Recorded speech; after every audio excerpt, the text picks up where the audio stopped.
Hi అండి. Diet కోసం కానీ హెల్త్ వలన కానీ డయాబెటీస్ వలన కానీ నార్మల్ దోశ తినలేకపోతున్నట్లయితే ఈ క్రిస్పీ టేస్టీ దోశని ప్రిపేర్ చేసుకోండి.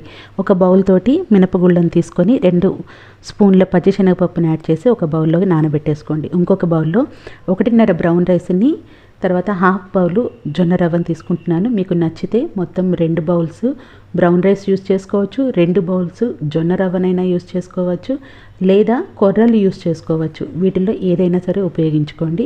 కొన్ని మెంతుల్ని వేసేసి 7 నుంచి 8 గంటల పాటు నానబెట్టేసుకోండి. తర్వాత మిక్సీ జార్లోకి వేసేసుకొని కొద్దిగా వాటర్ని యాడ్ చేసుకొని మెత్తగా గ్రైండ్ చేసేసుకోండి. దీంట్లోకి జార్లోకి కొద్దిగా వాటర్ని యాడ్ చేసేసి కింద ఒక పెద్ద ప్లేట్ని పెట్టుకోండి. పైన మూతను పెట్టుకొని ఓవర్ నైట్ అలా పక్కన పెట్టేసుకోండి. మార్నింగ్ మూత తీసి చూస్తే చక్కగా ఫర్మెంటేషన్ అయి ఉంటుంది. ఇలా ఫర్మెంటేషన్ అయితే హెల్త్కి చాలా మంచిది. చూసారు కదా ఎలా అయిందో. మనం నార్మల్గా రైస్ను ఉపయోగించకపోయినా కానీ వీటి వలన కూడా హెల్దీ దోశను తయారు చేసుకోవచ్చు. మంచి దోశ తిన్నామనే ఫీలింగ్ కూడా ఉంటుంది. సరిపడినంత ఉప్పును వేసేసుకొని ఉప్పు బాగా కలిసేటట్టుగా కలుపుకొని స్టవ్ మీద పెనాన్ని పెట్టేసి దోశలాగా వేసేసుకోవడమే. దీనిపైన క్యారెట్లు కానీ లేకపోతే పన్నీర్ కానీ మీకు నచ్చినవి, ఆనియన్స్, ఎగ్ ఇలా ఏవైనా సరే స్ప్రెడ్ చేసేసుకోవచ్చు.